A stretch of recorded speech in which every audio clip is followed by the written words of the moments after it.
All right, happy Wednesday, everybody. Today we are doing a Loksound install on an SD70 Mac, and we're going to try to get the sound files installed and this thing functioning properly.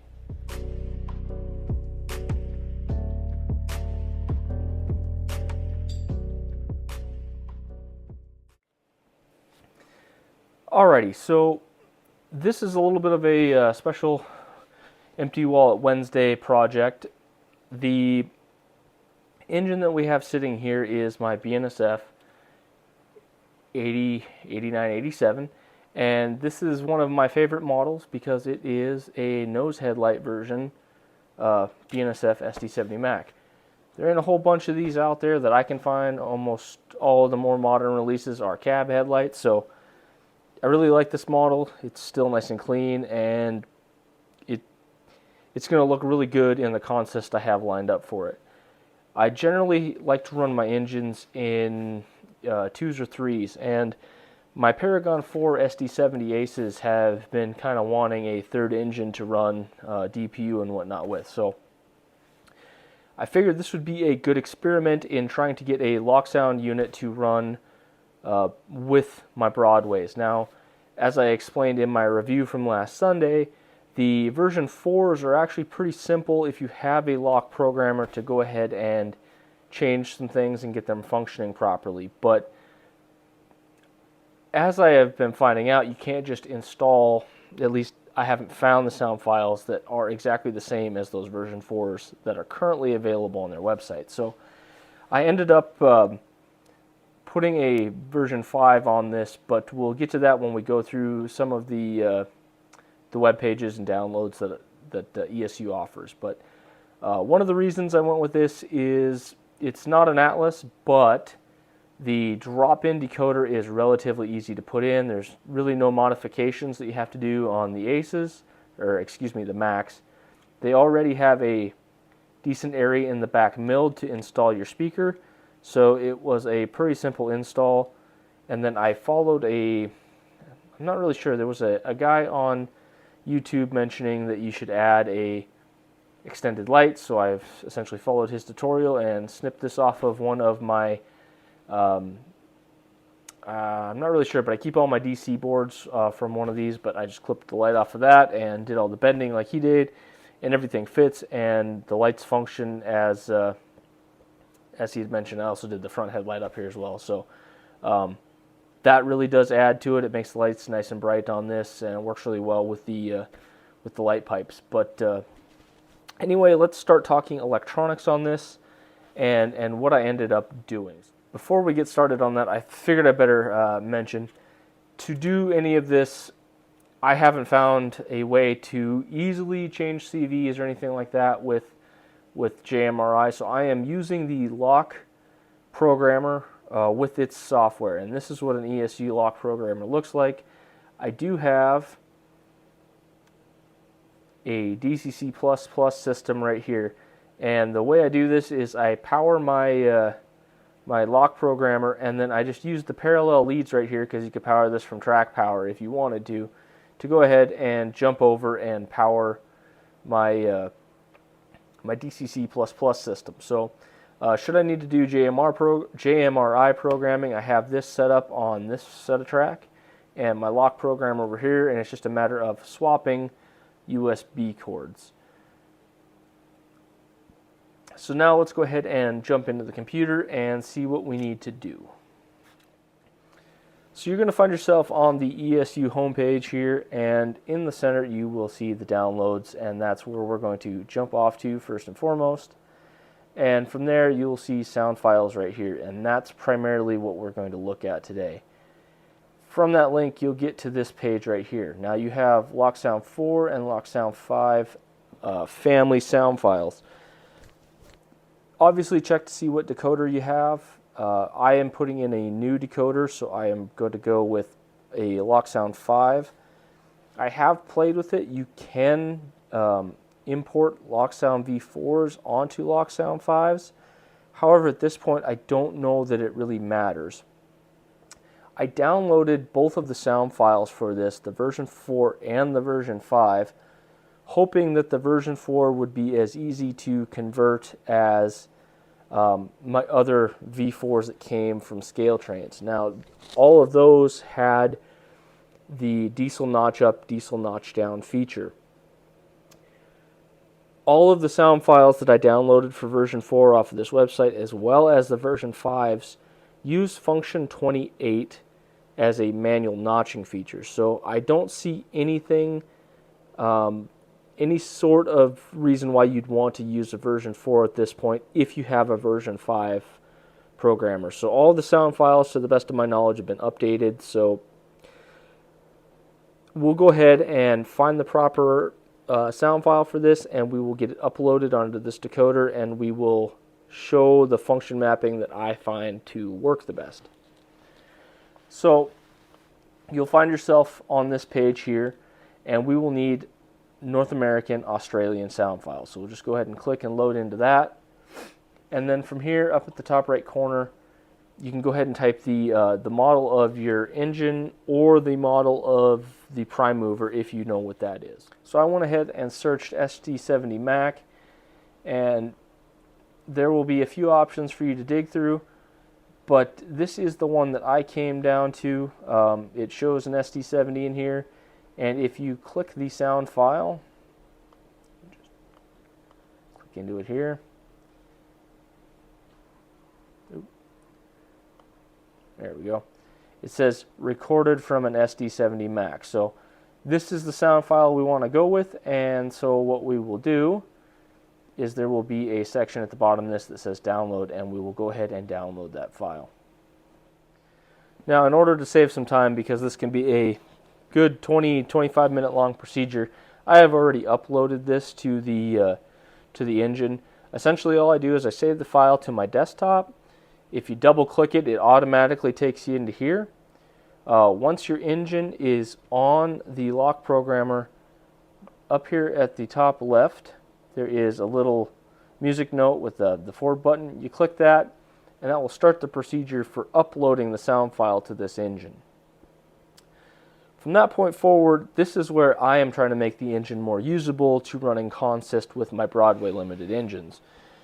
This from the factory sound file will have full throttle activated. So with function 9, you will be able to use your throttle control to adjust your prime mover sounds. All fine and dandy, it works great. Went over that. It's an awesome feature, love it. However, with this running in consist with my Broadways, should I activate that feature and I turn up the throttle, the Broadway limited engines will try to speed ahead of this. And I went over that in my last review, and it's important to me that I get that functioning properly with this. So on those engines, they are set up for function 5 and function 6 to notch up and notch down respectively. So primarily what we're going to be looking at over here is the function mapping, and then we're going to go down here to motor settings to do our speed matching. So this is going to be a little bit different with these engines. I actually found it difficult to manually speed match it. And I don't know if it's just because of the interface with the Kato motor and the ESU engines. They're super simple to speed match in a scale trains engine. All my scale trains, I can basically put the same CV values in, and they're speed matched with my Broadways from the factory. So not sure if this is just the decoder or what there, but I found this one a little more difficult to speed match. So we will get into the process that I used to do that. So the primary function mapping is going to look like this. And I definitely made some changes from where we started at. So everything, function 0 through 4 is going to stay the same, and we don't mess with any sound files per se.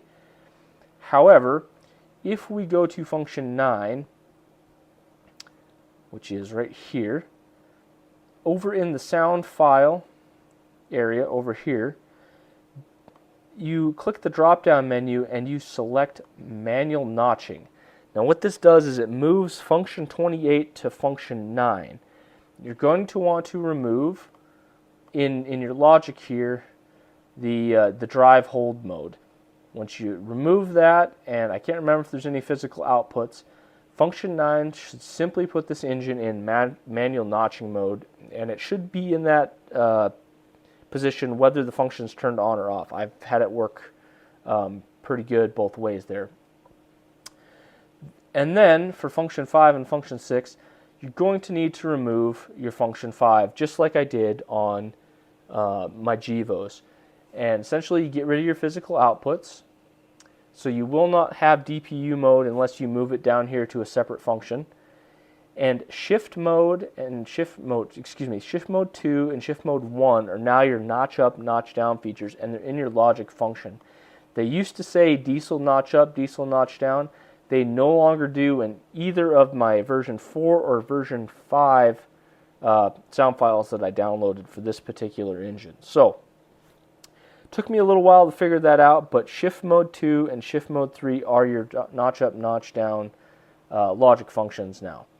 Other than that, it's pretty basic. I changed function 7 to be the ditch lights. Not that this has separate ditch lights, but if it did, that's what would function on it. I just made it part of it. At some point, I might try to separate those two functions and see if I can get, I'll just wire manual ditch lights into this. Might be a later project. But drive means moving forward, and F7 automatically turns on the ditch lights. If I was to do that separate function, I would probably use aux1 and aux2. Not necessary right now. This can be totally blank. If I want to put ditch lights in at some point, this will allow me to easily just add aux1, aux2. Other than that, I went ahead and completely cleared function 28. If I want to, I could put DPU mode in here. Once you have all your functions set up the way you want, I always take the time to go ahead and go up here and push all of these changes to the decoder, make sure that everything's the way I want it. You can click like that. It'll ask you if you want to overwrite. It'll go through these steps. It happens pretty quick because you're just doing function settings. This is drastically faster than any JMRI stuff you might use, so definitely worth it for that. Okay, we're on layout here, so let's go ahead and turn the engine on. And we got sound, so that's good news. And we'll turn on the headlights.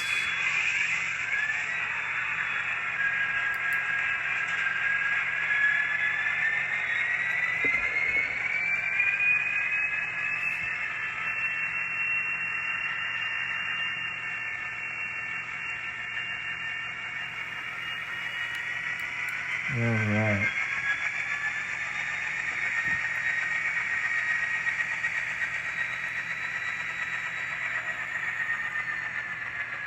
Just go forward one speed step. One speed step is hard to do on the ESU system, so bear with me.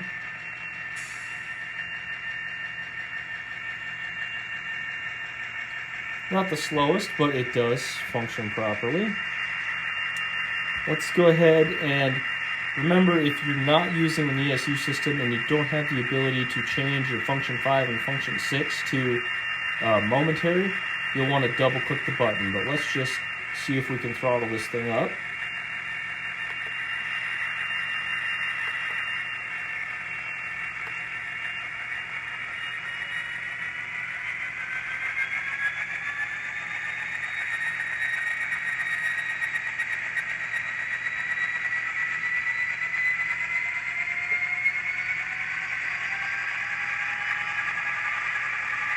Perfect.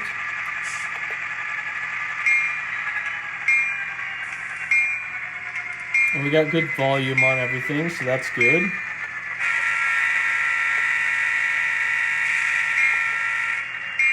Forgot to change the horn to momentary, but that worked properly.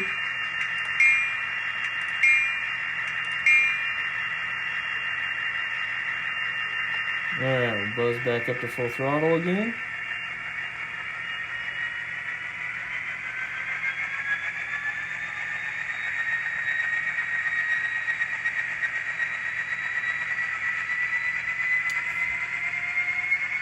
Alright, so far so good. We're functioning like we should.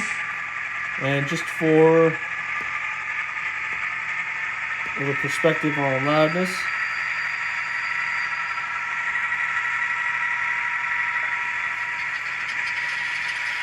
There's the Dash 9 kicked up next to it.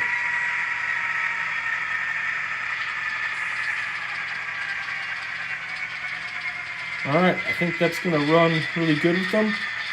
Next week we'll go through fine-tuning any of the speed matching to get this functioning properly, as well as how to change some of the function settings to make this work in consist a little bit better. So, right on, I will see you guys next week. So far so good on this. Bye now.